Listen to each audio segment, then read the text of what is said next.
Hello, guys, and welcome back to another episode of the Atomic Cast. It's Tom here again. Hi, I'm joined by Ben. Ben, say hi. Hello. And Henry, say hi. Hello. Bert is not here today, even though he does love some stats. He's off playing poker or something lame that's not Middle Earth. Because today we're going to have a look at our Meta Watch. So we've done it a few times before, did it all through last year. Um, Kind of every 3 or 4 months, take a little pause and have a look at what the stats are saying, what's good, what's not. And that's not just looking at the things that are winning the events, but what's happening throughout the whole field. It should really give you a kind of like an idea of the armies that are good in everyone's hands, not just 1 or 2 people's hands, if that makes sense. But yeah, that's the general plan. So let's have a look. Um, we've got our data is from longshanks.org. If you haven't used it, it's a website for running events and things. It's a bit like best code pairings because I've used other systems. But it's quite cool. I like it quite a lot. Not sponsored by one nothing, just like it. Um, and it has a big page that says stats on it, and you can look at your stats, and that's quite nice. Makes me happy. But while we're looking at the stats, we've flicked a little filter to say rated events only. So you can have a rated or an unrated event on Longshanks. So anything competitive that we run, I run it as a rated event on Longshanks.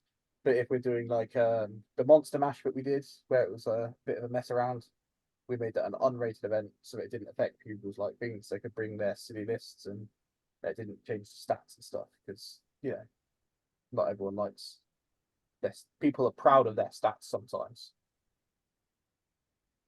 So yeah, rated events only.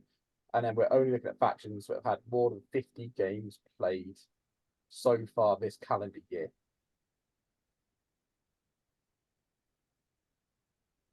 Anything less than that is just kind of it doesn't feel like a very large sample. I mean, it's just one bloke playing, right?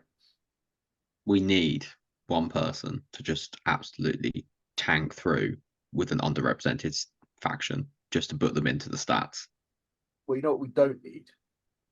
We don't need some grumpy Scottish people just lying about what armies they're using on Longshanks because it spells out funny words and trying to ruin the stats because that just makes it boring for everyone.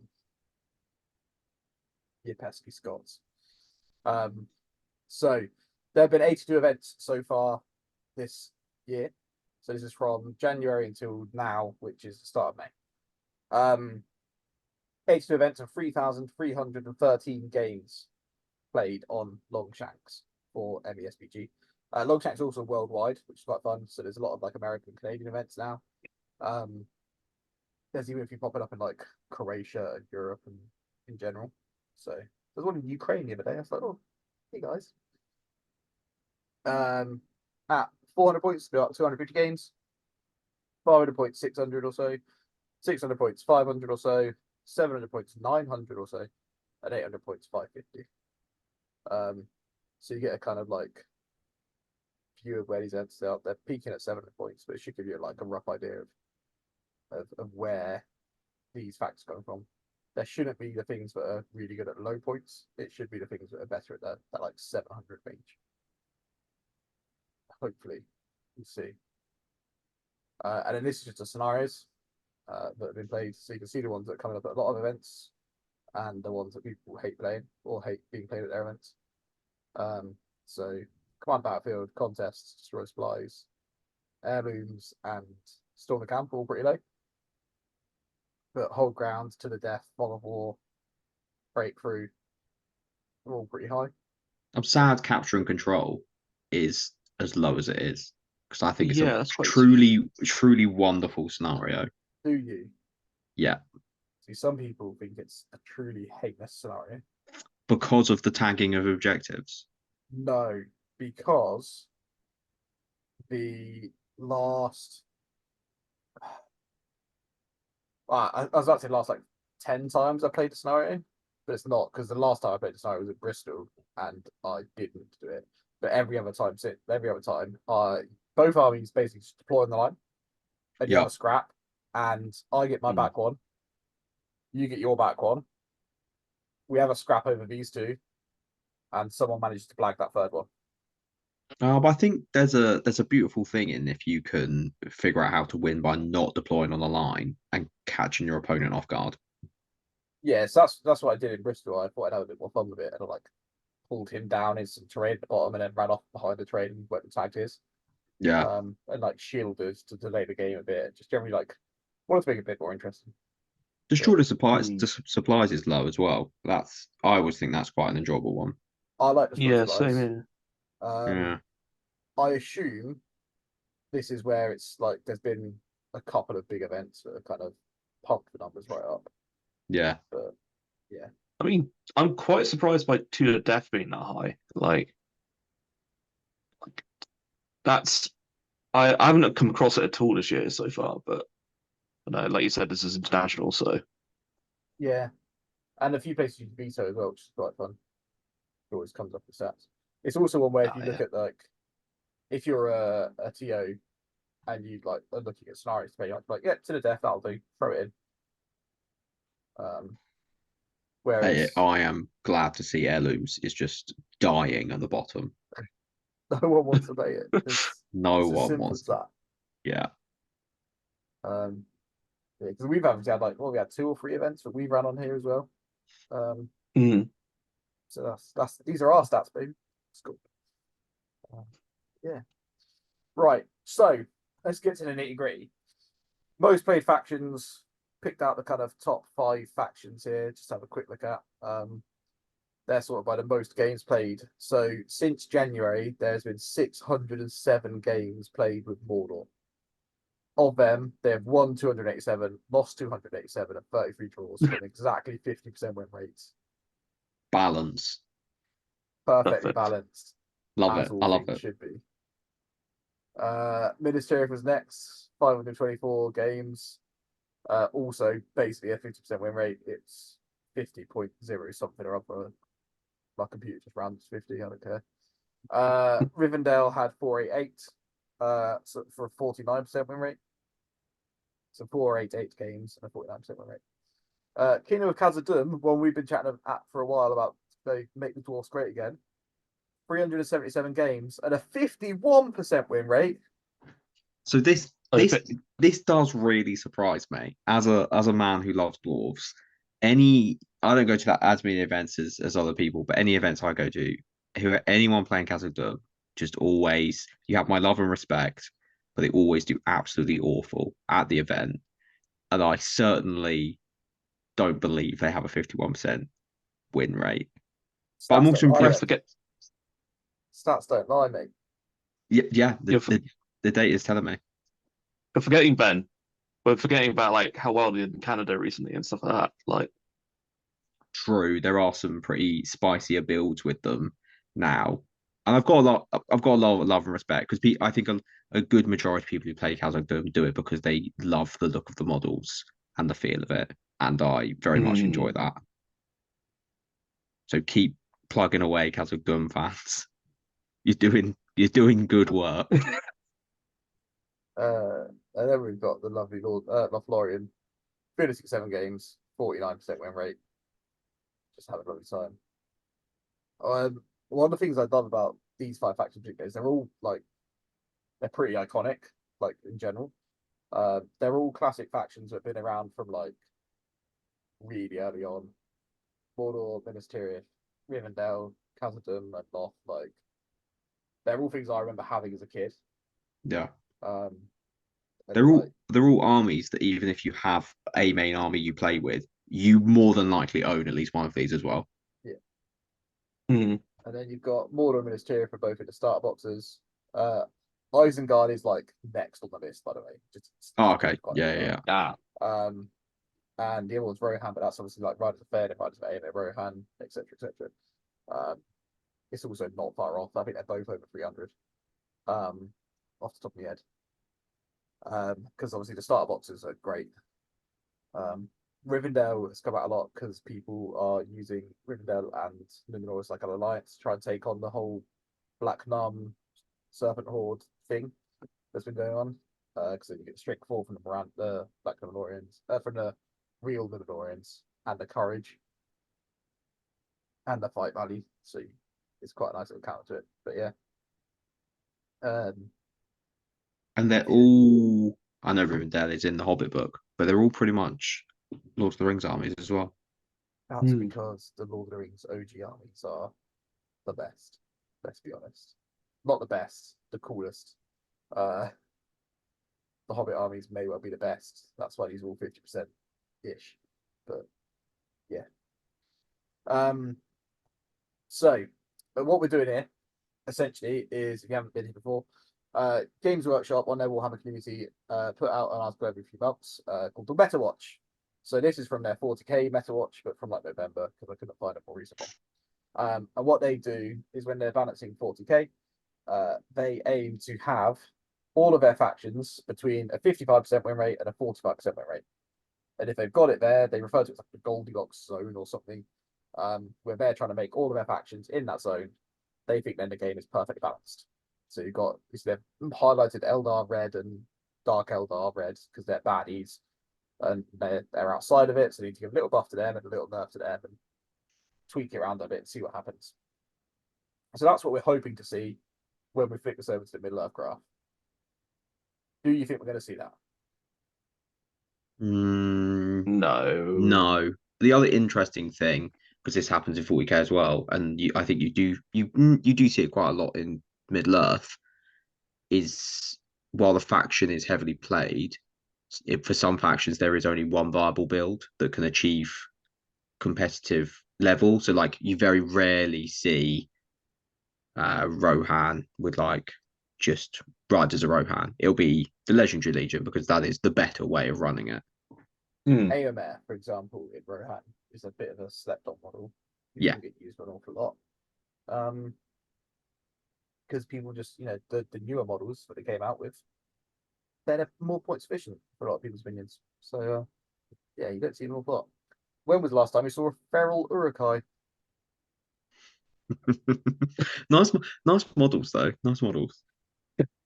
Some might say they're cooler Berserker models than Berserkers. Should have been the scout list, in my opinion.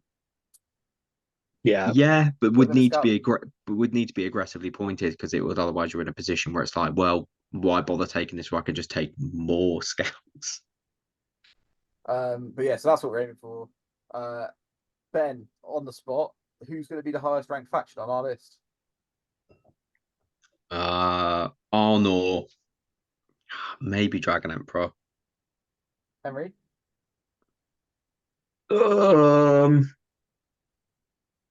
I'm gonna say, yeah, Angmar. Just Spicy take. I made the list, so I'm not going to tell you because I know exactly what it is. It is the Survivors of Lake Town. Yay! This graph is suddenly very bright. So first thing you need to know is I've cut 20% off the front of the graph. So this starts at 20 and ends at 100. I should probably have put some numbers on this, but I didn't. So at the top of the screen, you've got 20, 40s, 80, and 100. Yeah, so we've got Survivors of Lake Town at top. I'm going to whistle through these, and then we'll talk more in detail about them later if you guys are happy with that. Just feel free to cut me off at any point if you want to talk about them right now. But yeah, it's got Survivors of Lake Town up top. They're on some mad percentage. I can't actually see it, but it's like 70% or something. I've gone back. Yeah, but it's like 73%.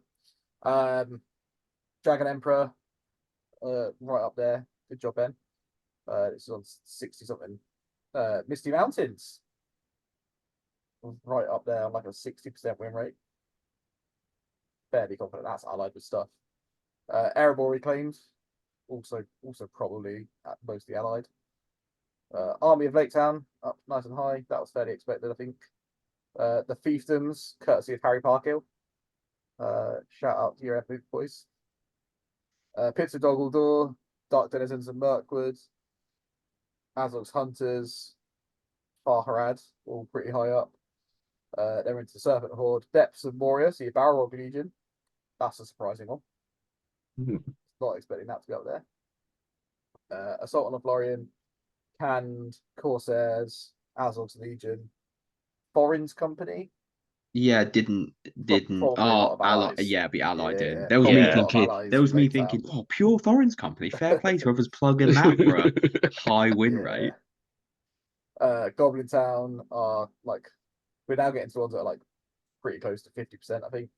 You got Goblin Town, Helmsguard, Balls of Brandy, Pure Numenor. Well, it could be allied, I don't know.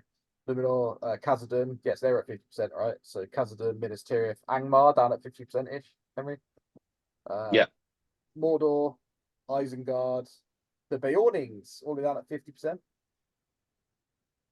Rivendell, Riders of Theoden, Lothlorien, the Moria Goblins, Easterlings, the Army of the Dead, Army of Thrall. Ben, hey, you boys. I love to. What's They're there? about 50%, mate. Yeah, I'll take that. I'll take that. Lurks of Scouts, and then we get into some of the weaker ones. You got Fangorn, Rohan, Pure, the Fellowship, Defenders of Helm's Deep, but Iron Hills, Return of the King Legends Legion, and the Ballad the Big. Where's Mm. just plugging my own shameless plugs at this point. Where's Ugly Scouts at? Didn't meet the threshold of games played That's sad. That's saddening. That is since saddening. January. There has not been 50 games played of Ugly Scouts. All right, I haven't got many events coming up, but I'll fight the good fight just so we can have some stats to talk about them. Arnor is also missing, as are the Black Riders. Mm. Arnor is mainly missing because, well, they had enough games, but we know there was an event up in there's an event in Scotland where basically a whole load of lads were like, if you every game you play, if the loser should put down that they played as Arnor and the winner should put down that they played as Sharky's Roads. And because they only had like 60 games total, the 20 or so people games that happened in absolutely tanked Arnor, and they did it on purpose for that reason. For some reason. That's annoying. A lot of love and respect though for the people just running just Easterlands. Yeah. No need for a legendary legion there. You just like to play it classic, and I respect that. So it's one of the ones that annoyed me a bit about the when they changed Dragon Emperor, but they didn't change Dragon Emperor Legion. They just changed him. Because personally, if they changed the Legion and like, because what they've done is essentially taken away the points that you get from the free Black Dragon upgrade. So if you take away the free Black Dragon upgrade or something like that, instead of changing the Dragon Emperor's points, you'd probably see more Eastlings on their own. There's also been, so when it first came out, I don't know if you remember, there's a lot of chat about taking like Mordor lists with the Dragon Emperor and some pikes instead of like the Mordor Harrod list. Right, yeah. So Witch King Dragon Emperor. We don't need to see that. And I've seen a few people running around with Black Valorians with five pikes behind them. No. Well, it's fight 4 pikes actually, isn't it? Because you don't get the Yeah. You still get the +1, don't you, from 6 inch? I don't know. I don't know his rules, mate. I don't know. I don't care. You could. This is the problem with Dragon Emperor, right? You can literally tell me his Legion does anything, and I'll go, yeah, sound mate. Just believe it. Yeah. They just get people are like, oh yeah, it gives all the heroes a free reroll in the fight. You're like, sound. Yeah, I'm sure it does. The first 6 fights of the game, you just pick up a dice and put it as a 6. Yeah, it's like Eldar Fate dice, isn't it? It just says I do what I want on the Legion. But yeah, this is a bit more in detail then. So I'm back into dark mode, so we can all be happy. We've got the Survivors of Lake Town. They had 94 games and a 73% win rate. So they are clearly OP confirmed, except for when I used to last year, where they just got absolutely battered. Just had a bad couple of weeks, mate. That's all it was. Bad couple of weeks. Yeah, it was, yeah. No, we had a terrible game against Henry on earnings, and that Bard just got paralyzed to death. Yeah. But yeah, Survivors Lake Town. Anyone got much experience using them? or against them? No, read so them. I've never played them at an event. I've used them for casual games, but I certainly have not had a 73% win rate with them. So they're another one of these old school armies that people used to talk about being one of the best factions of the game at like 700 points plus. And that's where it comes back to that first slide, where we talked about the points values of the games. Once you get up to like 700 plus, then you get all the toys with them. So you look at like a Bard, Gandalf, Bilbo, plus another little cheap captain type models like a Percy or a Hilda. You're starting to really cook. They have all the tools to kind of slowly pick apart people's armies with Gandalf, Bilbo, and Bard there. You've got your like transfix, your ring, and your like scalpely type use of Bard. You've also got the massive banner, and just a whole lot of people that's entire job is to die slowly. So they can do a role quite nicely. They were an old favourite of J. Clair back when he was kicking around quite a lot. Which is why I used to laugh at it, because they're like, well, Laker's never going to get there because he's them. But yeah, and they do also make quite good allies. So I pulled a couple of allies. I didn't go quite into detail with these ones, survivors. But there's like a survivors airborne claims type thing, so you can have foreign on go and Bard, and then you have a front line of like a front line of dwarves and a back line of spears. I played about with it for like 650. It's quite fun. You get two heroes that both fight 6 and 3 hero combats. It's a little bit fun. So there's definitely some fun you can have with it. Then we've got the Dragon Emperor. So that's 94 games at a 65% win rate. But someone tried to tell me they nerfed him. It's just doing well, isn't it? It's just too efficient. It's efficient. I also think when they said they'd nerfed it, a few people went, "Oh, I'll get it back out and see if they have." I went, "Oh, no, they haven't." Okay, yeah. I mean, also this date also goes back to January, so it includes everything for pre-nerf as well, because that was only in February, wasn't it? So we had like a month. I'm not sure how many games were in that month before. But yeah, it's just a really efficient little battle line. You can just march or drum it up into position and just sit it there, and it's gonna be quite hard to get it moved, which is quite good. Matt Light won the Masters with it, I think. Yeah. Yes. Yeah. So yeah, it's definitely still got it. It's all right. I wouldn't expect to see it come back out a little bit more as well, which is a shame because it's boring as hell to play against. But you know, Misty Mountains up at 60% with 103 games. That's loads. I do want to go and see if I'll look it up on my phone quickly. It's allies though, isn't it? Let's be honest. Yeah, It's Oh, not. it's got to be. Yeah. It's not. It's not one absolutely mad lad running around being like, yeah, just pure eagles, mate. Mate, 103 games is too many for it to be one mad lad as well. That's excessive. Just someone was really free every weekend. I would vouch for him if he existed. Like he'll be like my savior. Just one lad with his birds, just His birds, causing carnage. but he puts these Trust me, birds in this his. guy hasn't got any birds. Like He puts his birds in his pocket, gets the train, and travels the length and breadth of the UK, just crushing people with his eagles. Whatever points limit, he doesn't care. Right. So this is lovely. So there's a 32 game allied with Khazad-dûm, Nice. 61% win rate. Oh, That's 16 games that is good. allied with Arnor, 75% win rate. Yeah, that's Oh, less hello. fun. That's less fun than the dwarfs. 14 games of Frandy Hall, 64% win rate. 19 games of Rivendell, 61%. 20 games of Lothlorien for a 6% win rate. Yeah. Just all round having a lovely time. just shock you just to know that they've got 100% win rate on retrieval. shock. What's their win rate on Sea Surprise? 67%. Yeah. Absolute peak. Yeah, they do appear to come alive at 700 and 750 and things like that. I'm just making a mental note to check up the list that involved Arnor and Misty Mountains.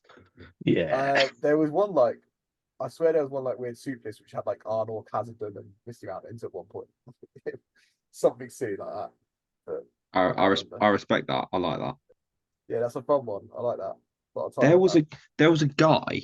I think it was it Into the West. I think it was Into the West who was running. A shout out to this gentleman who was running during.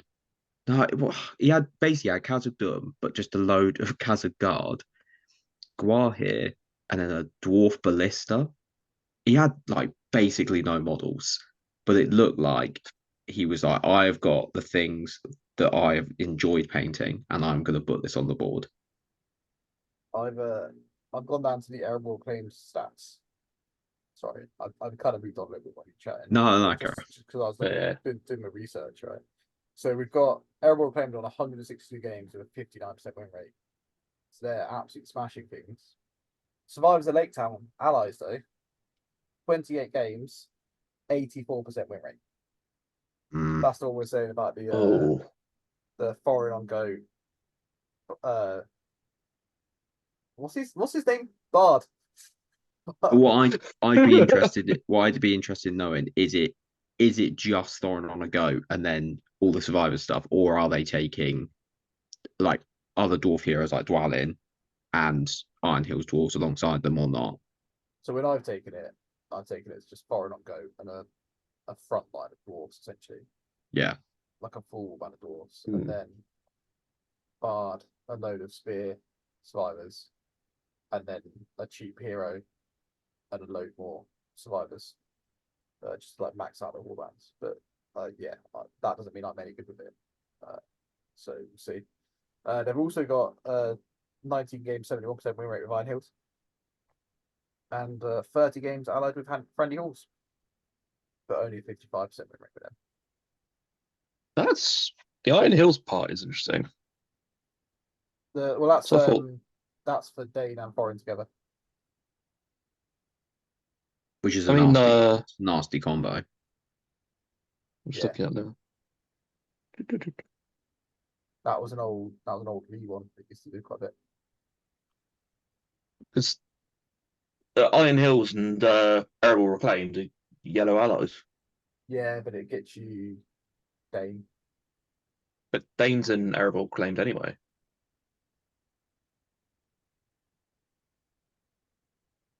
Okay, it gets you foreign and go. I can't remember what it gets you. It gets you something. It gets you something. It gets you access to something that used to. Oh, ballistas. Yeah. Or is it the other arable claimed heroes? I can't remember. Would you like a Dwalin on the go? Yeah, is it not foreign on go, but it gets you an arable claim, but then arable. I sod it. I don't care.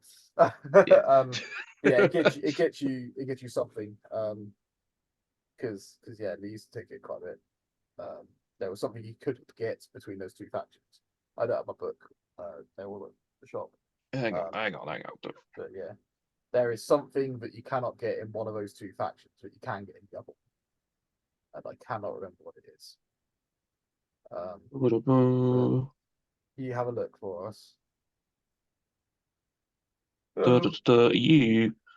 You cannot get Ballista in Arable Reclaimed, and you cannot get Chariots.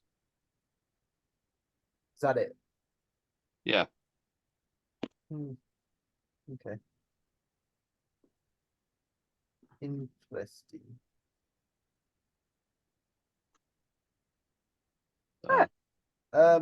Someone in the comments, if you know exactly why, let us know. But yeah, Army Lake Town, 53 games and a 58% win rate. Standard. Hey Henry, that was probably largely us. Yay. Yay. You. Nah, you're catching me up. Slowly. Yeah, you get in there. You're getting there. I've stopped using them for a bit now, so you're going to catch me up. They've got, so if they're with Foreign Company, they've got 36 games and a 56% win rate. Just so everyone knows. I helped with that. Yeah. They're the ones that aren't me.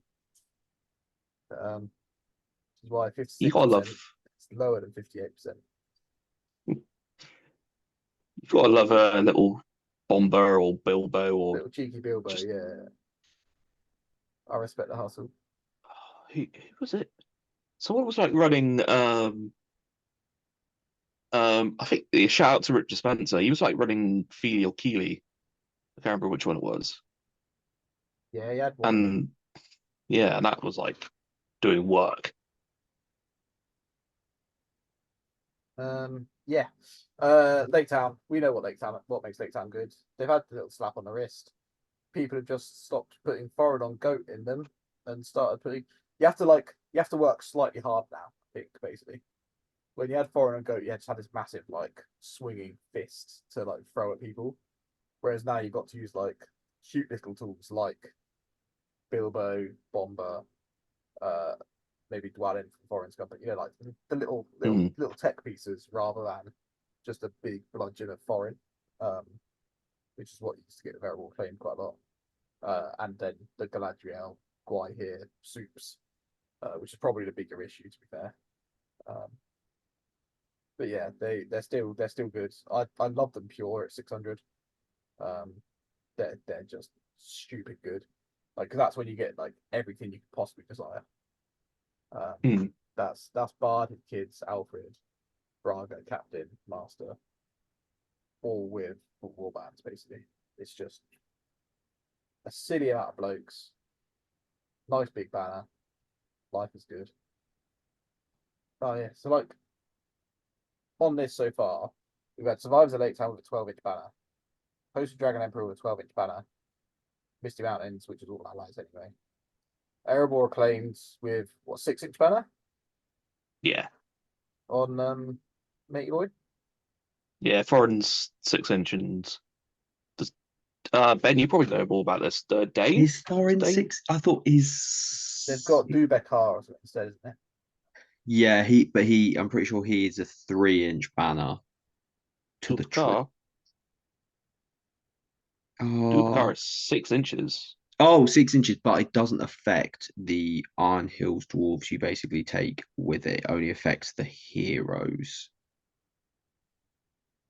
I think. Yes, because they don't have the arable word. Yeah. Which is slightly annoying. So Thorin will banner himself because of the way it's worded and any of the other heroes, but he won't touch the dwarves or any of the survivors of Lake Town. But they will get a 12-inch That's banner anyway. interesting. So it's fine. The survivors in that like ally that they were doing. Then you got Army Lake Town 12-inch banner. The Fiefdoms is next. They've also got a 12-inch banner. Just in case anyone's not getting what I was getting at. Pitts doesn't have a 12-inch banner or like a banner effect on a hero. Dark Denizens doesn't, but let's be honest, that's all just Spider Queen's being chucked into stuff. Azog's Hunters doesn't. Farhad doesn't, but it allies with Serpent Horde anyway. Serpent Horde does. So they've got like big banner effects. So what I'm saying here is that banner effects on heroes are just delightful.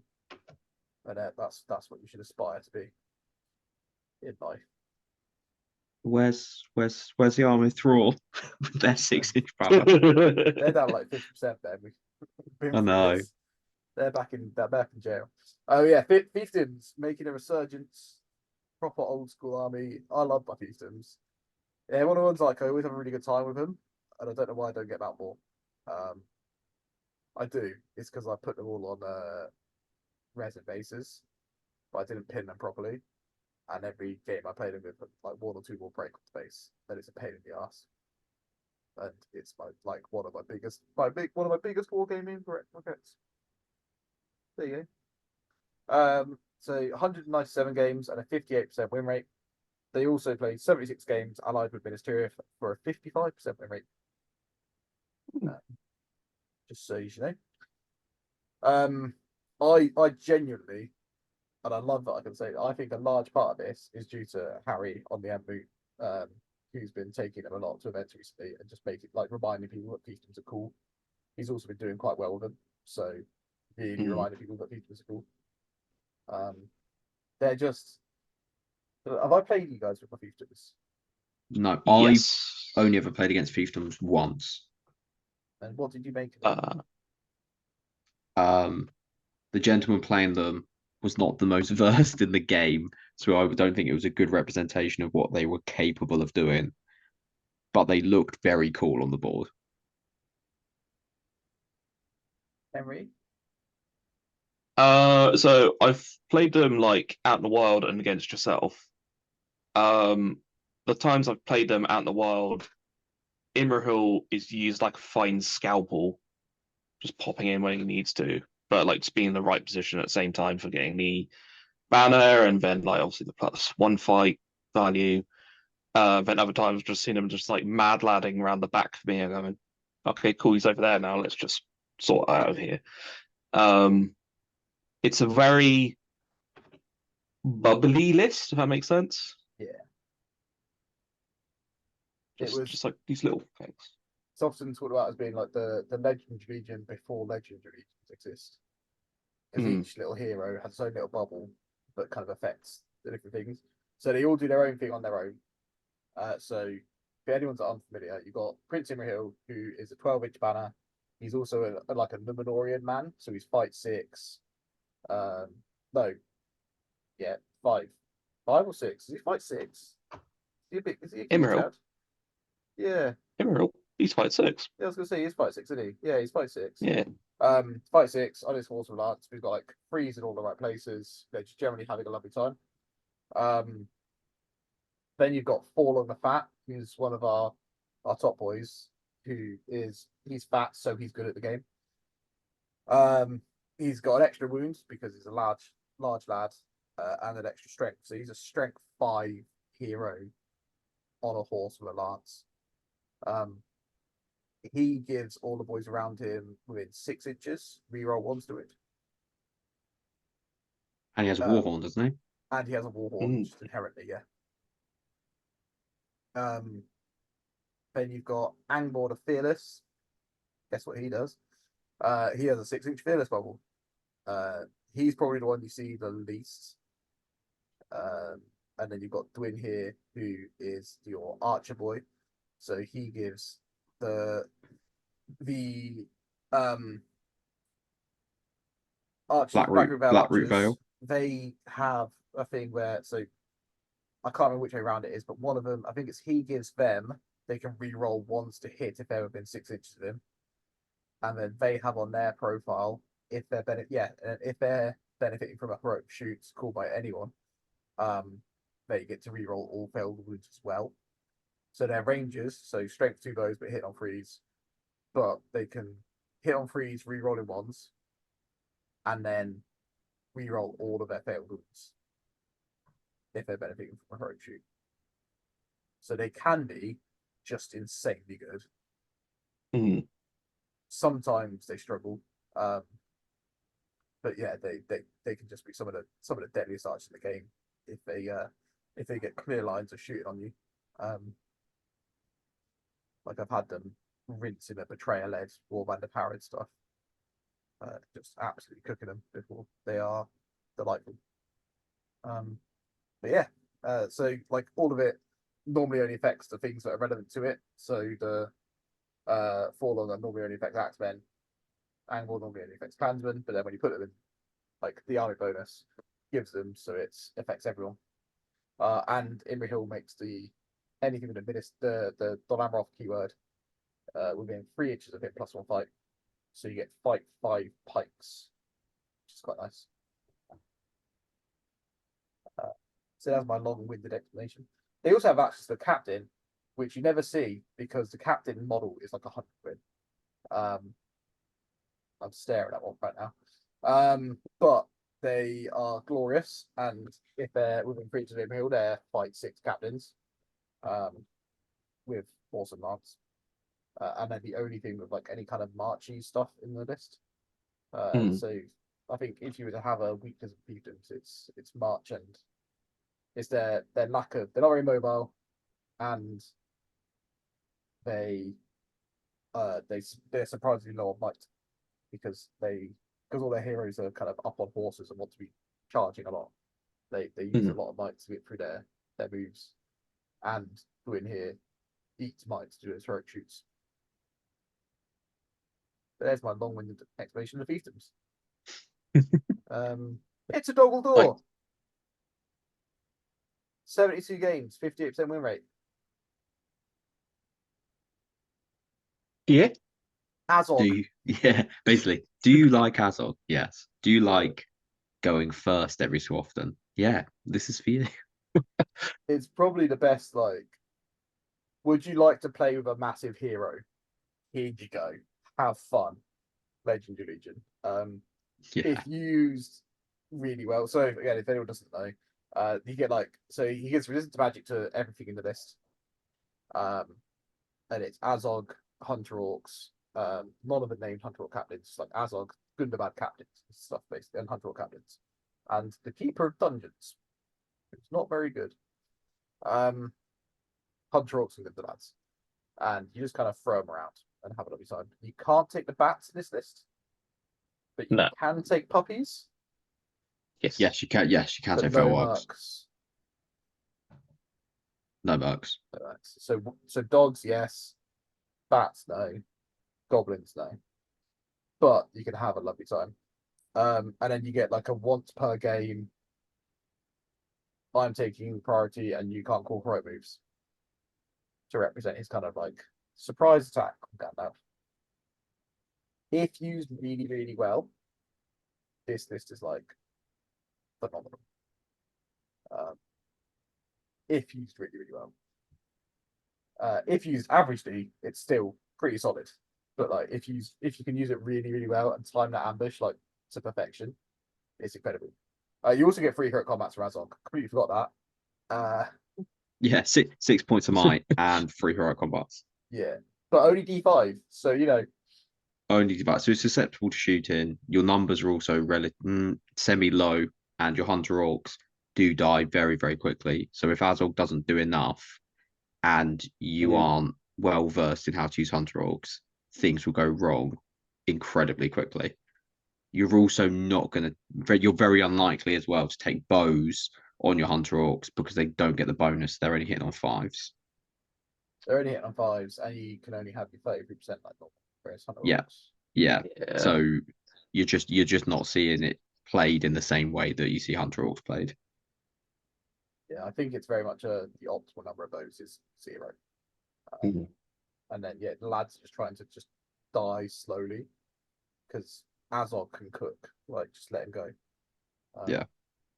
And He does also have a 12-inch standfast though, for when things do go slightly wrong.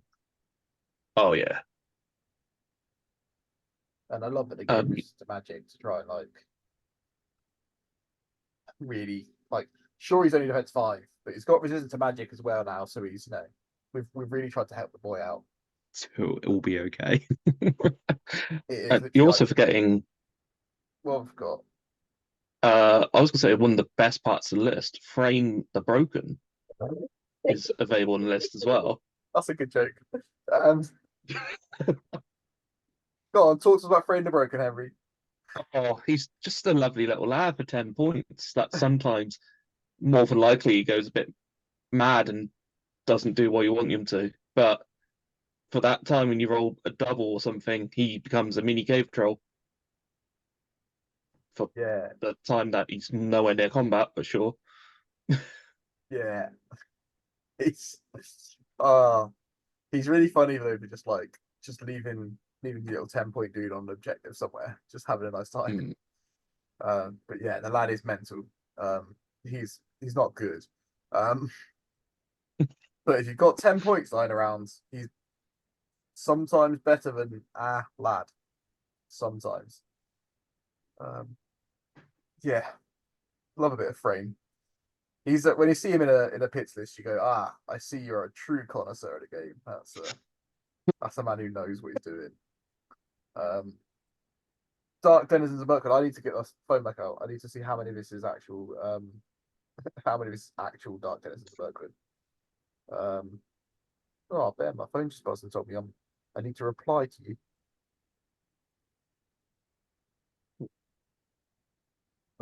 Dark Denizens. To be fair, mate. So, oh wait, no. 34 games of this. So they've got 100 games at a 58% win rate.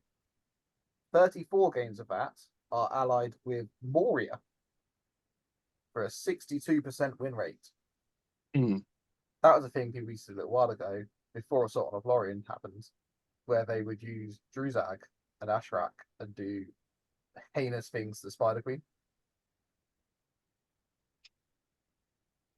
Yeah. 18 games with Goblin Town Spider Queen. Love to see it. Yeah. 61% win rate. And 29 games are with Mordor. So a 48% win rate. So that's 63. Yeah, nearly 80. About 80 odd of these games are allied with stuff. So yeah. Yeah, I get. Yeah, she's mostly just the Spider Queen getting thrown into things. But you know, the Spider Queen is really good.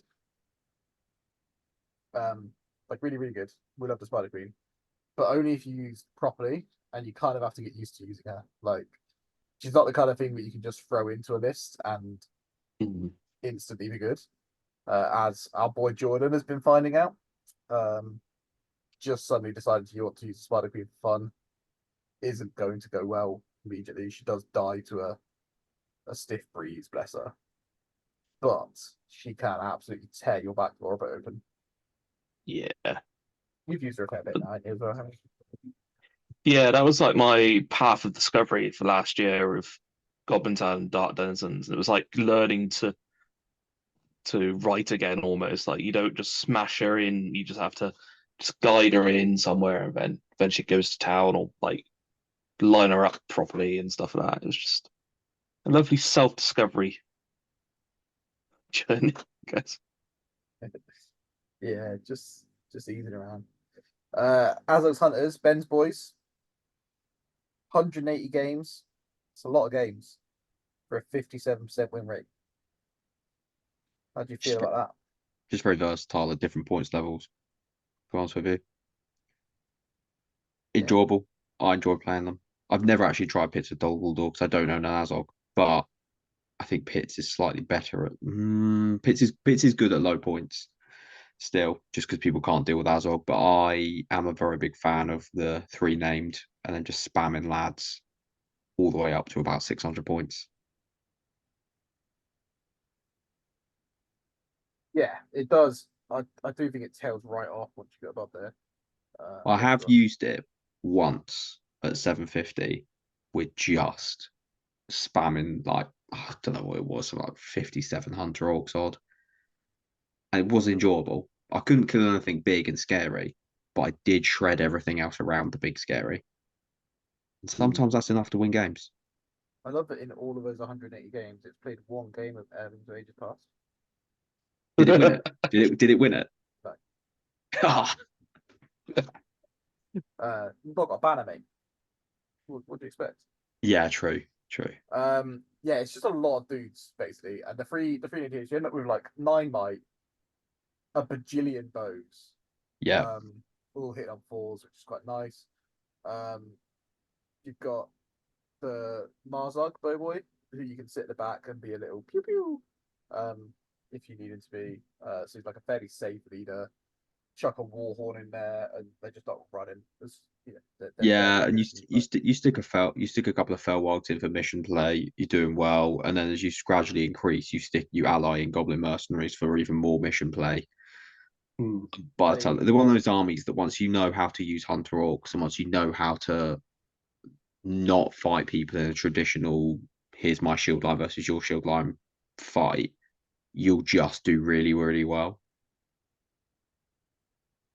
107 of these games have been with Azog Legion allies, and they've got a 56% win rate with Azog Legion allies. Yeah, that'll be Goblin Mercs thrown in. Yeah. So basically, have to go, which also actually got up higher points, right? Yeah. Yeah. So as you go up the higher points, they're starting to like tail off a little bit, but yeah, they're still. They're also, I think they're another one where people pick them up because you go, that'll be easy. I'll just start winning games, and then they find out a little bit that you've actually got to put some degree of effort in, which puts people right off.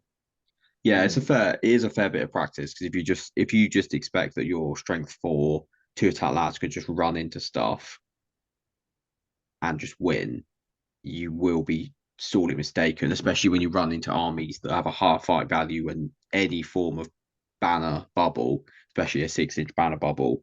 You're just not going to win the fights, and you're just dying consistently very easily off of the back of that.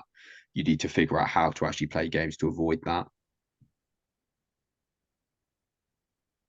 So this is like one of my side hustle armies this year of trying to learn them and like try and play them. Admittedly, I've been just throwing Bolg in at like 600 plus because I bloody love Bolg. He's a good boy. I love him. It's a good boy and it's stretching him a wog. Yeah.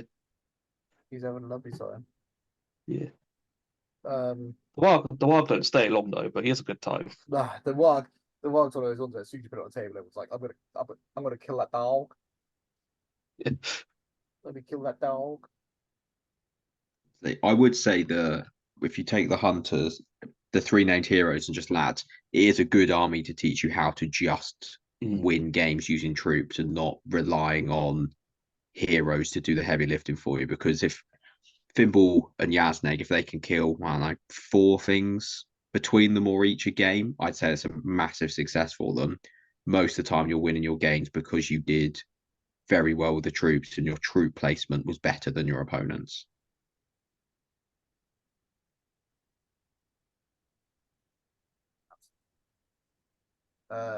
Farharad, the I'm gonna kill Azov Hunters list. Camels, baby. Camels. I'm so glad that. So I was a little bit scared when they re-released Farharad that they would just be bloody everywhere. And they're not. They're not everywhere, but God, are they cool?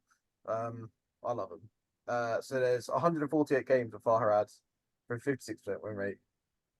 77 games of those have been allied with normal Harad, so Suladan. And those ones have a 60% win rate, so they are better with Suladan. But I think we need that.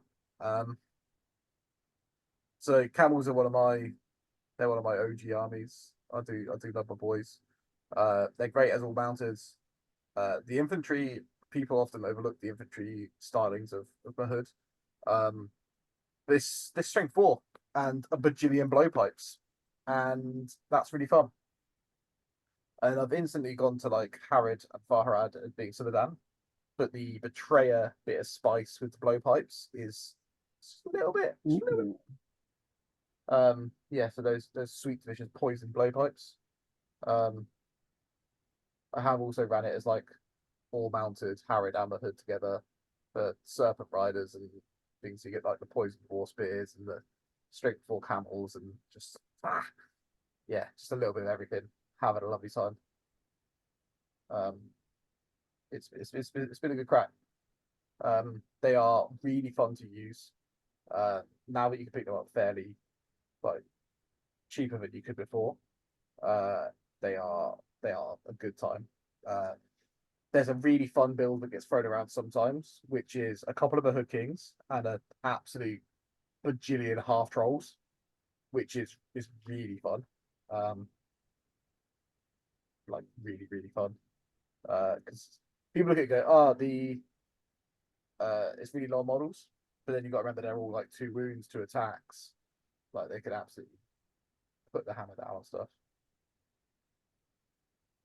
It is great fun, and especially with all that terror that you end up with, it's just it's just absolutely wrecking ball of an army. It's great fun. That could be a fun little meme I'm trying to try out. It's actually genuinely good.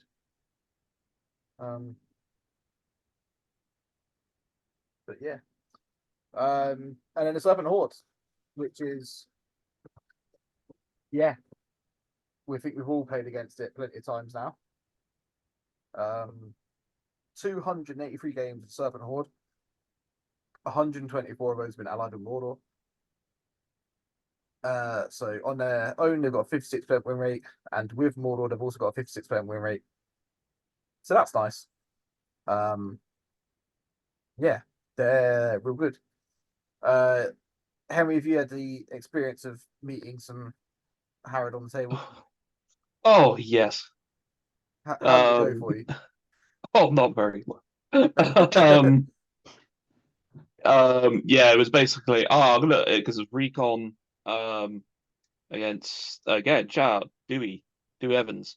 I was like, I'm gonna go to your side, and he's like, cool, I'm gonna shoot you. And things died. Lots of things died, and then yeah, things just hit the lines of everything crumbled, and poison does poison things. Yeah. And Raza, oh my god, Raza. Yeah, it was like, imagine like the Vietnam flashbacks just coming through. Yeah. It like You played him at the it same was event, right? Or similar events? Probably. Yeah. seize the prize. Yeah. Yeah, I remember Yeah, that. Yeah. I yeah. just How don't. was it for you? I just don't. Well, it sees price goes a lot better, doesn't it? If you actually roll 4 up to dig it up, Nah, I but never heard of it. it just never happened. It just never happens for me. So yeah, the Harrod is basically, we're going to put an awful lot of troops on the board, and then we're going to give them all poisoned weapons to get reroll ones. I can put the Betrayer in there too, and then he gives all the poisoned weapons full rerolls to wound. So you end up with just a bajillion weapon like things coming in rerolling to wounds. Especially if you put some, like fatties at the front, maybe some strength 4 +1 to wound in there. Great little line breakers. Watches of Kana, because they're really nice for just charging into terror models. They're still got 2 attacks. So you can put a spear behind them with the poisons. So you get 3 dice to wound with one of them being full rerolls. So yeah, they're nice little tools to have. Serpent Riders, potentially one of the most silly costed point models in the game. They are way under costed what they should be. I think they've done it based on like you can tell that they factored in the fact that they're like defense 4 quite a lot, but they are fight 4, only strength 3, but +1 to wound, like because they've got the war spears, cavalry. That so +1 to wound with reroll ones and potentially full rerolls. Fight 4, cavalry, pretty much always benefiting from a 6 banner as well. And how many points are they? Like 13. Yeah, 12 or 13. They are 13 points. Silly cheap. Silly cheap. And then obviously Suladan, which we all know is also silly cheap. 100 odd points for a 6-inch banner. That on its own is fine. Then you've got your fight 5 free attack hero with a poison sword, so if you're running ones, rerolling all wounds, threads nearby. Yeah, just a naughty little boy. He does not really not like getting shot though. So if you can prevent him getting shot, that'd be nice. But yeah, there's a reason he's in like every single these days. But yeah, right, they're the good ones. Is there anything you would want to change to any of those to try and like bring them down? Do you reckon, or what kind of thing? Anyone got any cracked ideas to like throw into these lists? What can we do? Cracked ideas. How can we like nerf these lists? Let's do Games Workshop's job for them. Oh god. 40k in Age of Sigmar. I think it can't. For me, it comes down to like, are there multiple builds within each of these factions, or is there one prevailing build that just dominates, and then other than that, you just don't bother taking it. Well, the Dragon Emperor is pretty mono build. Actually, to Yeah. be fair, there's two ways to look at it. Isn't it? There's the like Dragon Knights on the foot list, which is quite a fun one. Yeah. Or the other one, which is just not as good. Yeah. It's hard to know, isn't it? That has been our next game. We need to work out exactly what models are in each list. That could Yeah. be I'll set Bert on that task. What is the classic list for each of these? And I think also it's the allies matrix again coming in. Yeah. The factions with the most open allies, because we saw this with Army Laketown, didn't we? And then one of the reasons it ended up taking the hit was the army itself was already very, very good, but you threw in the allies and it just mitigated pretty much all of the negatives it was suffering from. It's just straight up. Does your army need a bunch more dudes? Here you go. Lake Town. Yeah. It's like the 42 models, wasn't it, for 350 points? Yeah. Yes. Master Alfred Braga. Yeah. 12, 24. 42. Yeah. 42 Yeah. So most of these lists, right, either have lots of high numbers, a really good banner effect, or a really good hero that's doing all the heavy lifting for you, or all three. If you are, I think most of them have two of those things. Yeah, exactly. And a lot of these factions are just mitigating any of the things that hold them back. So like I know the the data says otherwise. Things like Khazad-dûm, pure Khazad-dûm has very distinct weaknesses to it that it has to do its best to play out of and play with. Whereas a lot of these, they don't have to necessarily play a pure game with it. They can bring something in, and that's why you're seeing Misty Mountains coming in here. It's not because everyone just wants to take Eagles. It's because they want to bring Guahir and the benefits Guahir is bringing to your list that your list currently doesn't have. I mean, a lot of people do just want to take Eagles. So do they? I'm not an Eagle man myself. I think deep down, we all just want to throw a massive monster on the table. That's too much pressure, mate. It's too much pressure. Deep down, everyone wants to play a dragon. Everyone wants a dragon to be cool. Right, let's have a look at the opposite of these lists. The ones that suck. Bam. The ones we want. The ones we want to save. Put you on this list. You put you on this list. Right, Fangorn. Yeah, it's talking about chucking big monsters on the table. 60 games, 45% win rate. God, they're hot garbage. I'm actually controversial. I'm actually happy with that. I don't need to see a meta where there's just lots of Ents running around, just pure doing things. You and I live in different dream worlds. We live in different worlds. Henry, you want to have a good time, whereas I apparently was just don't. Here for the anti-Dragon Emperor Ent meta.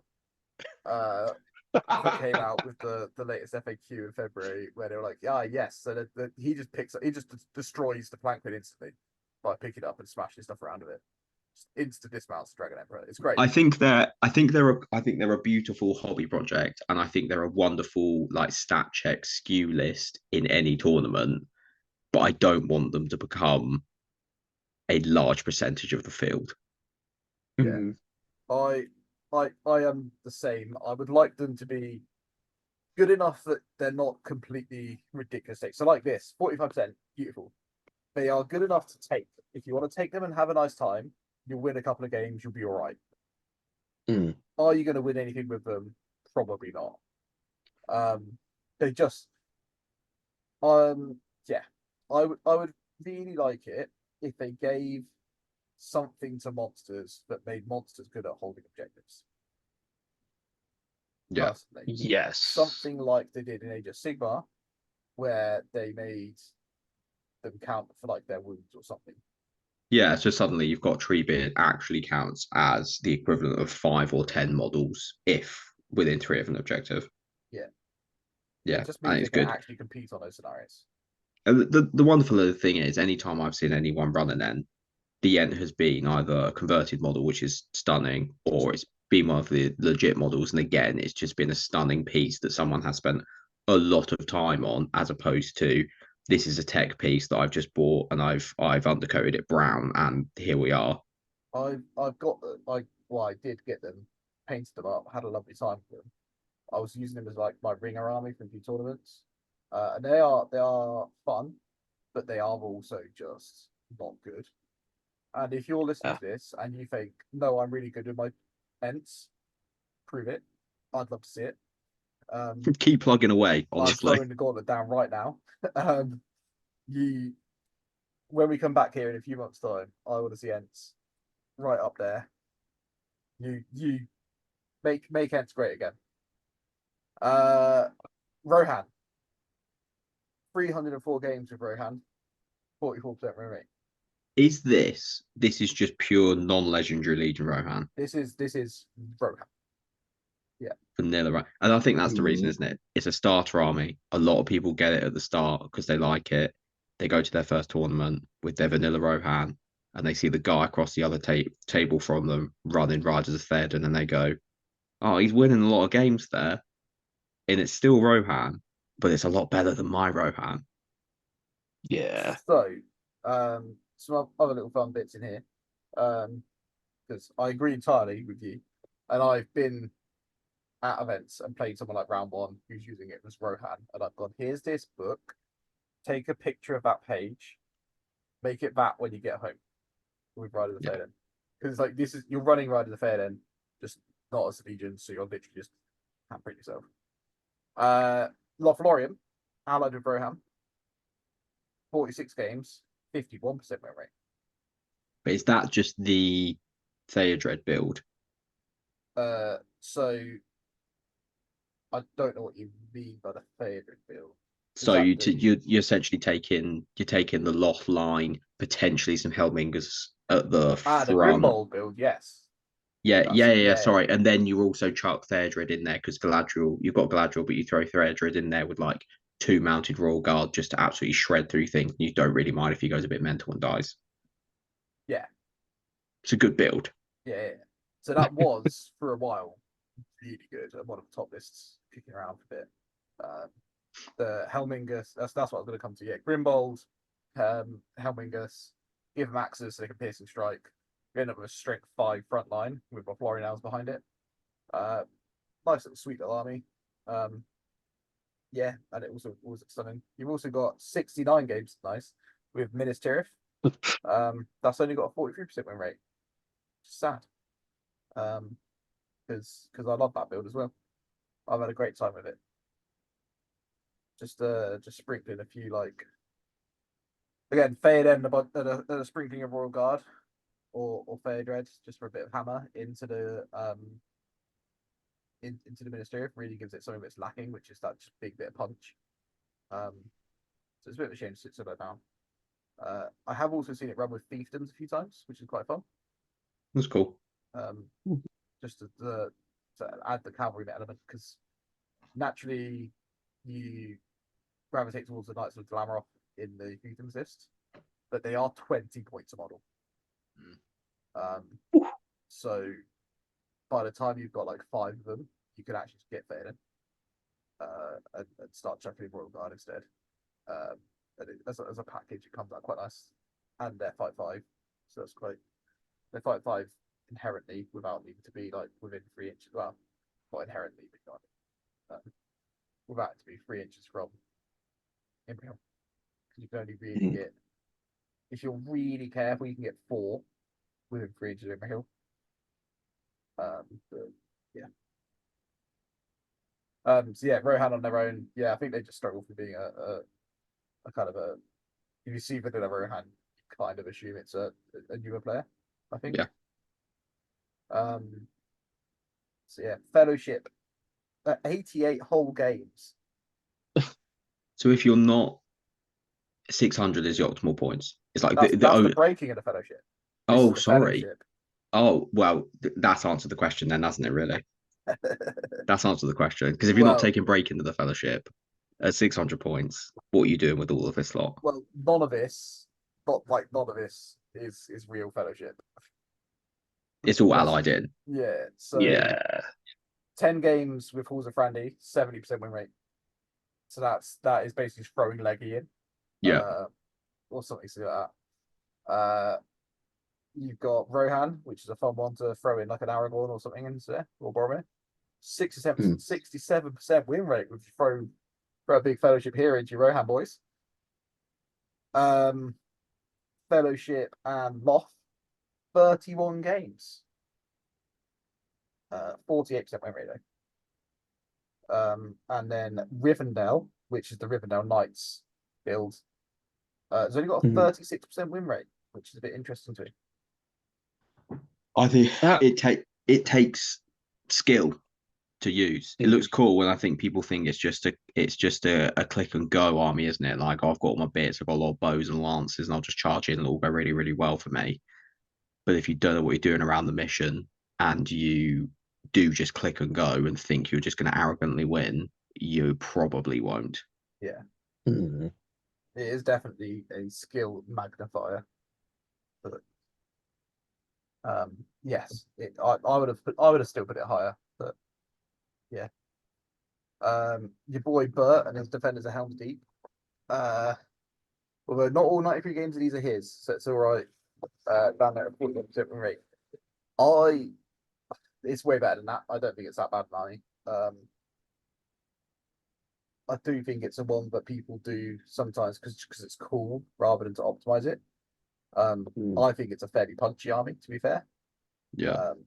It's not a top tier army by any means, but it's definitely up there.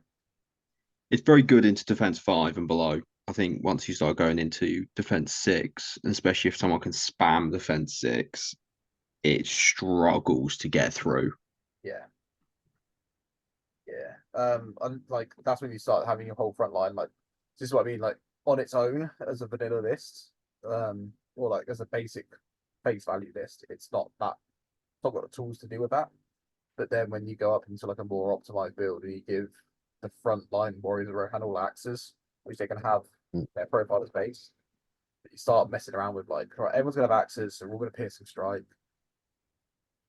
Little things like that. Just turn it up a little bit and properly dial it in. It can get quite nasty.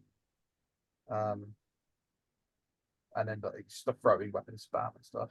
I think it can do better. Believe in it. I wouldn't expect it to still be here later on. The Iron Hills. So my hot take opinion on this is everyone thinks they're really cool, which they are cool. I'll give you they are cool. But if you take a pure Iron Hills list, they are incredibly low in models in comparison to other dwarf factions. They are strength 4, fine. People get tricked into the shield wall thing because the thing is, once you start bunching up into shield wall, especially at such low models, the chances of people being able to trap you and wrap around you with their numbers is incredibly high. And all of a sudden, if they need 6x4s, doesn't matter. They're rolling like 7, 8 dice. They will get the 6x4. Yeah. Preach, sister. They are another one on a little history lesson. Iron Hills used to be like a proper like top tier army for a while when they first dropped. And then yeah, as soon as people worked out that like we've shifted more into like a hoardy meta over the last year or two. Like numbers have become much more relevant. Probably since the match play guide, which isn't actually as old as people, like a lot of people think. Like it's only been around a couple of years. Yeah, it suffers from what every dwarf list does is the movability. And I know everyone's like, we can try to Go Rider. Go Riders took 20 points, and 1 or 2 Go Riders will not suddenly make everything okay for you. You also do not have a lot of might, and most of that might is tied up in Dane. And then battle, but then you spend time like worrying about master battling things. Exactly. And anyone who knows what they're doing will just play around the master of battle thing. Yeah. Can I just go back to Goat Riders being like 20 points? Yeah. That's the thing. They're expensive. At the end of the day, it's a fight for dwarf on a D5 mount. Like, it's okay for mission play, but when you're playing against Azrael's Hunters and their mission play piece is a Felwarg doing the exact same thing, moving further for 8 points, it really hurts. Yeah. So here's a fun one. Iron Hills and Erebor claimed, talked about earlier, 71% win rate. Over 20 odd games. Is that because Thorin on a go? You're basically you're pulling up to you're pulling up to a position, right? Your dwarves sit there, and then you send Dane and Thorin in to do all the heavy lifting, and as long as they are left untouched, your Erebor dwarves, your Iron Hills dwarves, just need to not die, and they can do that. They can just not die. This is my shout out for the guys that are at home wondering how they could possibly get Iron Hills cooler. Halls of Frandy, Filthy Elves, 24 games, 60% win rate. Get yourself some fight 5, fight 6 type stuff in there, boys. 41 games of Army of Thor, 35% win rate. Yeah, don't do it. I've seen it done. I've seen it done a few times. It's not good. With Thranduil, it's because you're creating a terror front line as well. Yeah. Whereas Army of Thrall, Thrall's bubble doesn't affect, or is it all dwarf? I can't remember who it affects. I've got the book open. It is Erebor dwarf models. Yes, so it's not even helping your Iron Hills dwarves. So it's not helpful. The only thing in Army of Thrall that's really cool for them is when things are really badly wrong and you've got our main man Thrain there. He affects all dwarves with his board wide stand fast. Absolute boy. But if you're getting to that point, I'd say your win rate is probably not doing very well. Yeah. Then you got Return of the King, which is another. It might change soon, but it always used to be a very loopy army. Yeah, it's a beginner army, isn't it? Where you've just discovered what legendary legions are, and you happen to have everything you need for it already. It's another one that I used to see people turning up to events with, like the Army of the Dead, plus Aragorn because it was cool, like, or plus the 3 Hunters because it's cool. It also was in the Pelennor Field box, which I know is a little bit old now, which is weird to say. But so it used to be one of the things that everyone just kind of had, and then the 3 Hunters is a cool like hobby project, or everyone's got a fellowship lying around. Like it was just one of those things that you just kind of ended up with, really, really easily. So you could throw it on the table pretty damn quick. But yeah, it's a bit older now. You're also at a point where everyone, competitive people, know how to play against Return of the King Legendary Legion. You know what you're doing. Like if they rock up to a table, depending on what army you've got, you're probably not stressing about it. It's also this is just my opinion on it. It's a terrible, terrible army to learn how to play the game with. It will not teach you how to utilize troops. It will not teach you how to play efficient strategies with movement. And the second you move on from that army to a normal army that doesn't cause terror, you will make horrendous mistakes and your troops will die like there's no tomorrow. Yeah. It's also learn. Basically, do not learn with Return of the King. It is not, you will not learn what you need to learn. I think people learn with Return of the King locally with a couple of friends, then go to a tournament and go, oh, I just got torn apart like the entire time, and then go, all right, I see. Okay, this army is actually trash, and then never use again. But so I'm mildly distracted because your boy Lando Norris is currently winning a Formula One race for the first time ever, and is about to win the race, and it's making me a little bit happy. So yeah, because his name is not Max Verstappen, he's about to win a race. This is the final lap. It's exciting, Ben. I know you couldn't give a less of a shit about F1. Is this Miami, by the way? I couldn't care less. I'll just carry on talking about how much I hate Return of the King if you want. That's fine. It's just not good. but it looks good on paper, right? It's one of those ones Mm. where, again, if you don't know what's going on, it just looks really good. I, And I know a few people who've been like, I will make this army good and I will use it a lot and it will become good. Like, it will be good. But then you look at what you play it into if you end up coming to a fairly big event and you play some of the like fairly notorious lists. So you end up playing into like, right, Easterlings. You've got your Black Dragons, they're all Courage 4. And they're better fight than you. You play it and they've got a banner. You play like the Black Normanorian list. They're also Courage 4. Probably don't they get a Courage buff as well? In Mordor. yes. Yeah, so Courage 5. Because they're gonna outnumber you. Yeah. So yeah, cool. Your strength 3 Blades of Dead are actually wounded them on 5s. Sound. That's fine. 4s, well, yeah, they'll be Courage 4 after having it still wounded on 5s. Yeah, just not good. What else is kicking around the top? Anything LV? Horrendous matchup.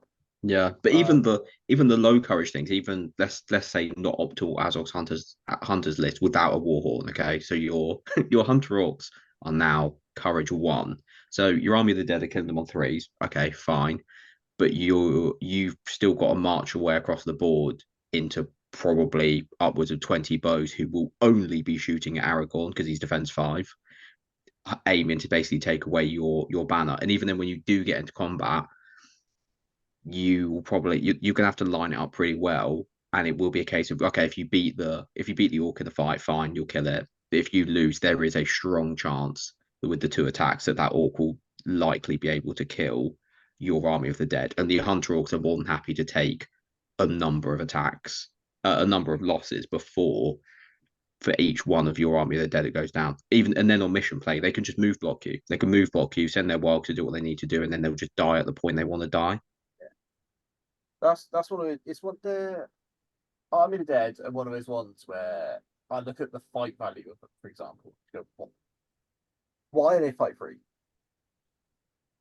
Because they're really old. They're old, dead people. Yeah, but we've all seen the films, Ben. Yeah, no. We've all, but if we were all going by, the film, they would shred everyone. They'd be top of the meta. Like, Did you see them take down that Mummakill in the film? That's what they should be like. The key thing was, though, let's be frank, lads. There was a lot of them. Yeah, they and had you a can't lot. get a lot in this game. I know, that's the trouble. Unless, if you can here's a hoard, really fun one. If someone wants a fun list to mess around with, which we have played locally a couple of times. We tried it out a few times. It's actually surprisingly not awful. King of the Dead. As many Warriors of the Dead as you can get. They're like 700 points. Right? And when you start doing that, you actually end up with a silly amount of ghosts. Like a silly amount compared to what you think you'd end up with. I'm gonna do it right now, live direct. Can you run it at 600? Because I will bring it to a Thursday night and run it at 600 because I own a lot of ghosts. Okay, that I've never used because I had to test them. Let me just crunch the numbers on this for you. So I'm gonna put the King of the Dead in there for you. Yeah. I'm don't. gonna... These are the key thing, right? This is not optimized. I don't have any riders, and I also haven't got any heralds. I literally want king and just I'm not even lads. adding war gear to this right now, so you can. Oh no, I want my shields, mate. They need to be yeah, D8. you can fanny around adding shields and stuff in. I'm not doing that right now. Warrior Warband. I mean, once we've done this, I'm really curious because I swear standard Army of Dead was doing better for Return the King on like the stats page that you put earlier on. Yeah, it might be. Right. Yeah, so it was. Yeah, Dead of Dun Harrow was doing better. 600, we're looking at 35 models or so. But 35 model pure ghosts. I could bring that against Jordan's Spider Queen Orc list because I know he's only got like 30 models, and it will it just with no. He's got I think he's got a Shaman with Fury, but at that point it's like that's cute. Yeah. And then if you pump it up to 700, you're getting like 40 something ads, I think. All right, watch it. Watch this space. I'll report back on it. I will run it one evening on a Thursday, and we'll see where it lands. I'm buzzing. Henry, I need to tag you in for a second. Talk to us about your boy Sauron. Oh, my boy Sauron. Okay. Hey, well, first of all, I'm surprised there's been 72 games of Barad-dûr this year already. Mate, I'm shocked. It's also it's just Sauron and as many orcs you can get, and maybe a Shelob, basically. Once you get higher points, but you're basically just relying on Sauron to do all the work. Basically, like I think last time I ran him, it was like Sauron at 500 points. It was like Sauron and like 15 orcs or something, or orcs and gnomes. Yeah, it's you just don't get any boys. It's really hard to win objective scenarios when you have no models. And Sauron's like he's good, but someone could tell He's me, not is he even the that best good. spellcaster in the game? No. I'm getting him up right now. So he is, well, to start off with 100 points, which is, How many? 100 points. 500. 400. I was going to say, I didn't think it's 500. Yeah, 400. Nah. He's got 6 You- will, and you get a free will each turn. Yeah, so does Gandalf. You are ruining Yeah. someone's day though when you rock up with that to a 450 tournament. I mean, who's done that before? Like, Every. yeah. He's got Drain Courage on like a 2-up, Transfix on a 2-up, which is quite nice. Compel on a 3-up, and still Fear on a 3-up. Chill Soul on a 4-up, and Sap Will on a 4-up. We'll also say 18-inch range. Yes, 18-inch range on the wound one is it's horrible. Yeah, that's a horrendous one. I remember that. That's absolutely done me in a few times. Just forgetting that it can do it. I mean, on paper, he's incredible. Like he's fight 9, strength 8, D10, 4 attacks, 5 wounds, 3 might, but realistically, it's like 2 might plus 1 to not die. And he has the 1 ring. I remember. So I played against it at a tournament in Worcester. I think it was Jack Callahan, with my fiefdoms, and I was trying to. It was air loop or something, and he ended up Sauron had the relic, and the game basically just devolved into like, can I physically kill Sauron? And the answer was no. Before the game ended. But then we tried it. I was like, what? Can I just try it and put Imri Hill, Forlong, and like everything I can into Sauron? Bounced off. And I was like, this is insane. Like you just can't kill him. But they also just can't win a game because they have like no models. So yeah. Our man Ben here has killed my Sauron, Clash by Moonlight, mind you, with Uruk shooting. Turns, mate. What I rolled for turns and turns 6s, followed by 6s. What an absolute guy. What a man. Yeah, it was stressful. It was a stressful game. It was just the Sauron basically looked at an Uruk each turn and just went, "You're dead." And I just luckily had enough Uruks to kill Sauron before he did that to everyone. Yeah, it's just yeah, he needs more boys. If we ever get a Last Alliance supplement, I would absolutely love a legendary feature that makes Sauron good enough to be around, but not good enough to be at the top end and like everywhere. So But I would, Yeah. would you want to nerf Sauron to make him cheaper so you could have more lads, but he's just not as good?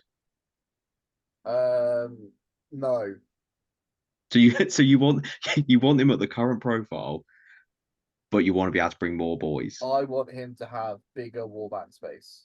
Okay. I want him to have a board wide standfast if he doesn't already. Yeah, I agree that that should be the case. Oh, they're like never broken, right? Is it that one? Have they got that? Yeah. They're never He's broken. basically yeah. Give Uh, the give the orcs something like the board wide fearless from Sauron.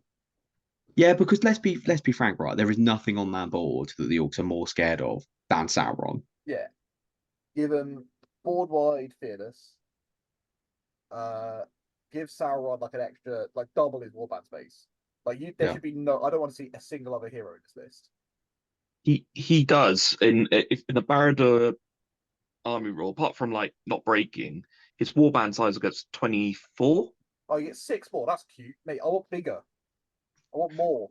Are you so Tom? What you're saying is you want Sauron unlimited warband space, but he is the only hero you can bring. Oh, now we're talking. Because you know what I hate seeing? Because it ruins my immersion. A Sauron with a little taskmaster standing behind him, going, "Go on, Sauron, get him, Whipping Sauron. whipping He- Sauron so he gets extra might." I hate it. That's Sauron's Friday afternoon, mate. That's just what he's into. So he can't feel it. You see how much armor he's on. That whip's not hurting Sauron. Whip's a strength 2, right?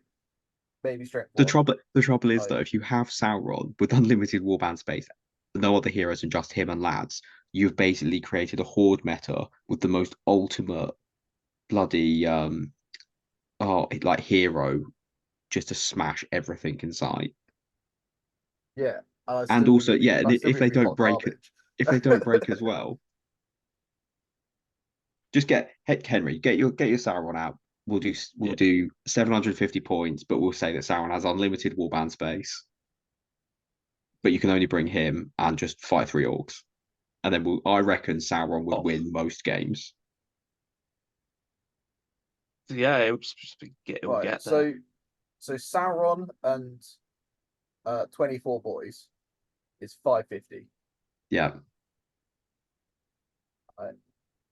So imagine 200 points of just more orc lads. Well, the 24 boys is like 150 points. Yeah. So, yeah, if you take up to 700 points, you've got 48 warriors and Sauron. I actually think that would be incredibly oppressive to play against. Yeah, we need a battle report. We can I would happily play that battle report, but I just think the orcs are winning that because it takes away from what you were just saying about they can't win objective games. They're winning objective games. Yeah. They're winning contest of champions. Maybe we make all of the heroes like Goblin Town do, where all the heroes get all that space. So now you've got to bring a captain. You could also take the Witch King in Barad. Just want to throw that out. Which is offensive. It doesn't need to happen. Did you say earlier you could take Shelob as well? Yeah. I think there needs to be a few battle reports, doesn't there? Or we just fanny around with Sauron. So some of the other fun things, Troll Chieftain. I do like that. Troll Chief. Yeah, you can go to like 650. Is Sauron a captain? 30, 35 odd lads.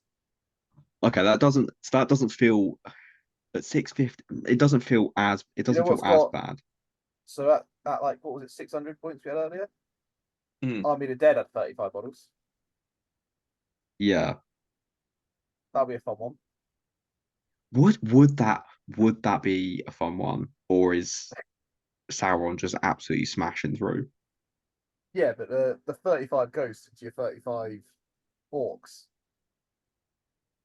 Yeah, fair. It's worth playing. I've also just had a thought, like the King of the Dead does the big suck, right, where he just kills models. Yeah, where he sucks on Sauron. Yeah. Yeah. Can he outright Uh, kill Sauron if Sauron rolled incredibly it badly? would he would just immediately go to the One Ring by the looks of it. Oh yeah, I always forget we just die. Yeah. He's just like, nah, you know what, lads, don't fancy dying today. Anyway, this is my we can talk about Sauron for a while. We can have a look at it, how we would fix Sauron. We Maybe will we do a separate we'll episode of just how we would fix these lists. drop some messages later, and we will arrange a Sauron versus undead game. Yeah, it'll be delightful. This is very bright, this page. Sorry, I apologize. Oh, yeah, that was a bit of a. But we haven't actually mentioned these guys. Boy, they do look quite feminine. Not gonna lie to you. The facial structure on these models is The they one are on the lighter colored horse I am that's a woman. That is a Oh, female. I would smash that. Yeah, I like that's 100% female. Like, I refuse to accept it's not. Arnold cavalry and a mysterious thing in the bottom right, which we should get in like a few days. To be fair, next week it should be. I think next Yeah. week. Banner thoughts. What are we saying? I have a gut feeling they might love Serpent Riders, but it's GW, so probably not. They're going to be like 13, 14 points a model. They're going to be obnoxiously cheap. I think when we map it out, it's like 14 points a model. If you do, it really depends on the rules that come alongside the rest of the Arnor army, because at the moment, if you introduce these, you're mitigating one of the key weaknesses of an already quite powerful army, and suddenly they're going to become more powerful. So unless there's a drastic rules rewrite of how Arnor in general function. Yeah, the warriors are 8 points each. A Yeah. horse for an infantry model is 5 points. That's 13. The war spear is plus 1 point. It's 14 points, right? Yeah. That's what it should be. Based on current maps, which is one more than a Serpent Rider. But they're now the same fight. They're D6. They've got Hatred Amar. That's a special rule. It's useful sometimes. And then you've got the other buffs that come with them.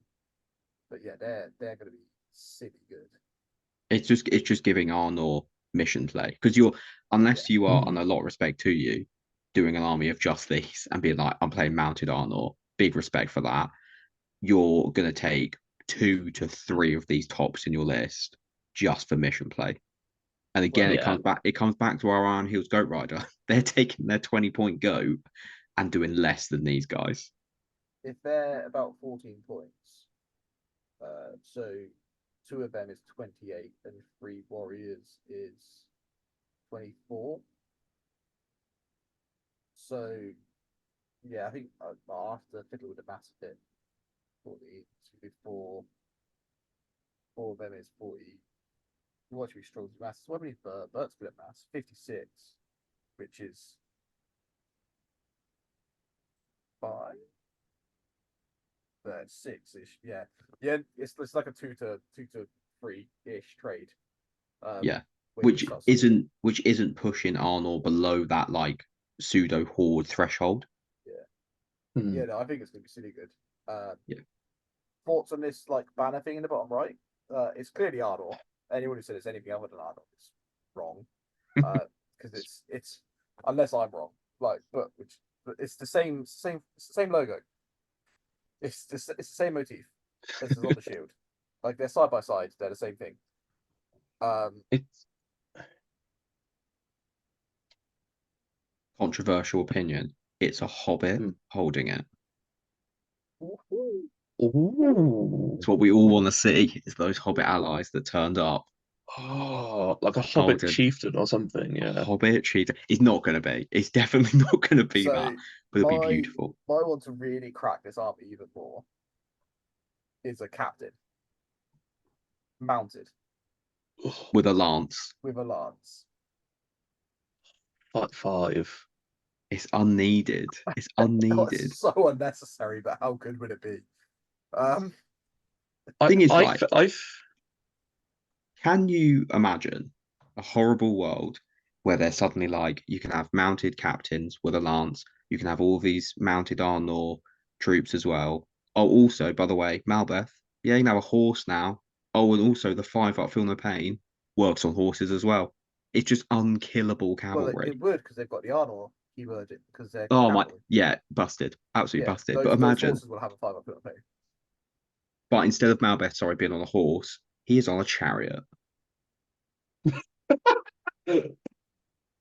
Phenomenal. So that's my hot take on the banner thing. That it's either it could be a mounted banner, but I think it's quite like I would be intrigued to see a captain mounted model. That would be quite interesting. I Also, just a I thing have we absolutely do not need. But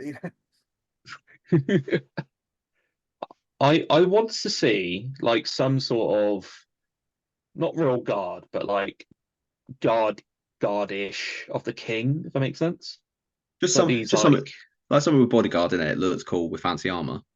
yeah, an Arnold veteran, like a veteran of yeah. the Long War. Oh wait, we have those. They're 40K. But something like that would be pretty fun. But yeah, and we just assume that there's going to be a re-release of the Arnold models alongside it. Yeah. Which Which is going to be interesting, especially with like the hype and Arnold's OP that's already going around. Yeah. I expect them to be bloody everywhere for a couple of months after it comes out. Yeah. So get your strength 4 horde armies out. Iron Hills, it's time to come back. Hunter Orcs aren't thinking it's too terrible. No, Hunter Orcs are okay with the situation. I'll make it be Goblin Town back out. All them picks. Yeah. Mm. Isengard. 5 up this. Yeah.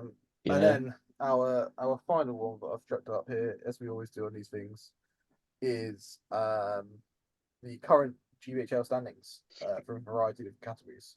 So on the left we've got the overalls. So Jakob Krockmau is currently top. Jay Acharya second, Jamie Wiggins third. But then there's been 100 today, so Wolver won that down in ninth. He'll jump up higher.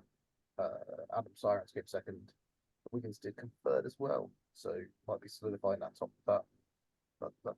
area, which is quite fun. They've got Tom Patterson down in 12th.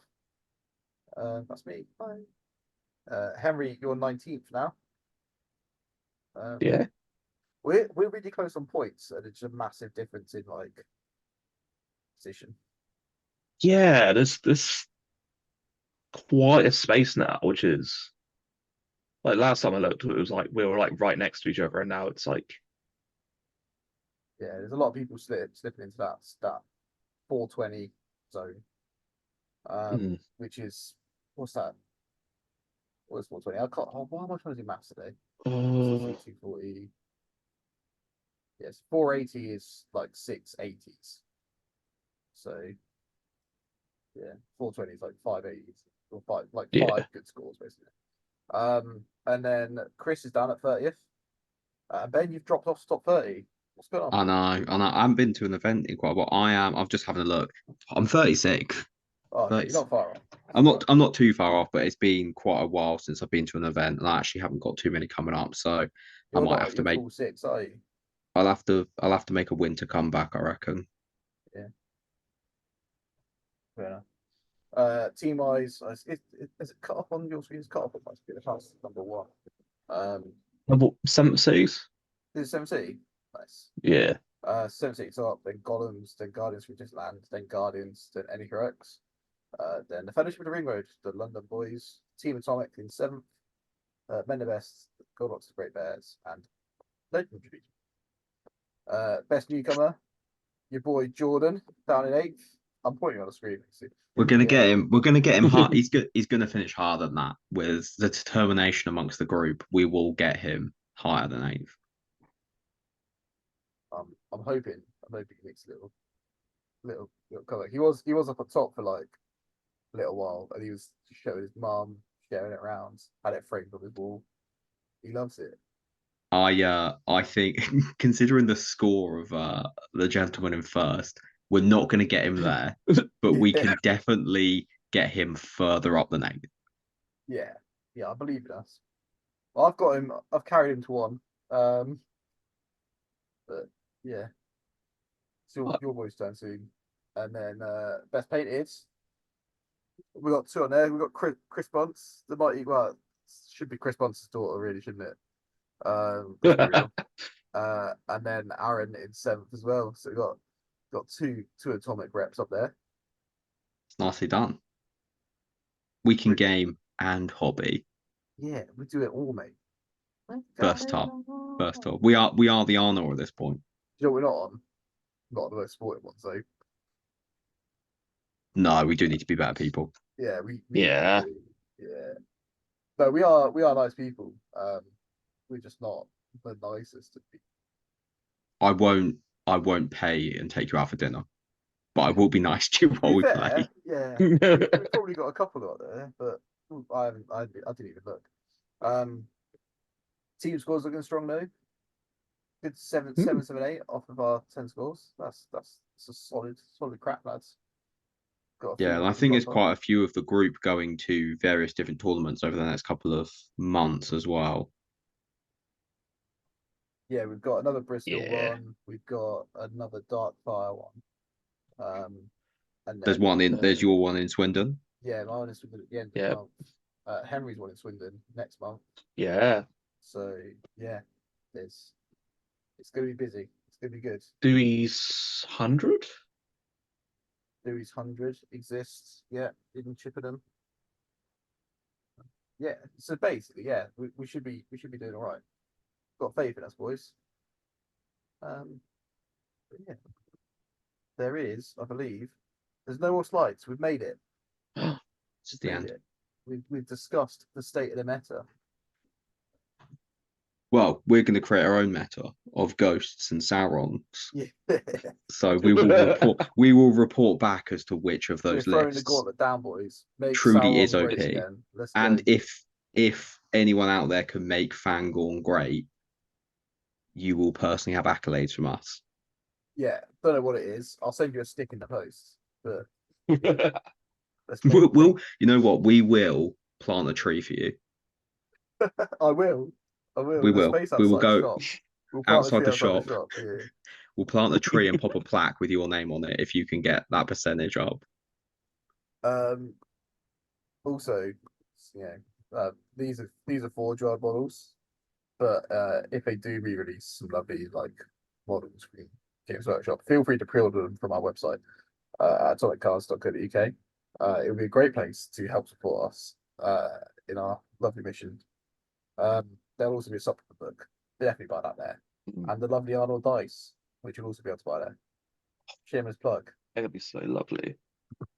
Helps us just afford more trees.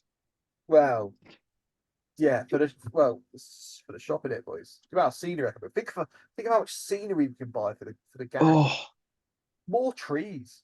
So many owls. So many trees. So many. Oh, that's the 40k event to pay, man.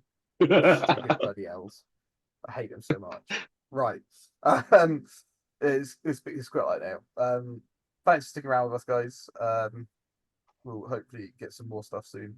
And yeah, cheers, Ben and Henry. Thanks so much, everyone. Oh, sorry, thank you. I pressed the wrong button. It's done, lads.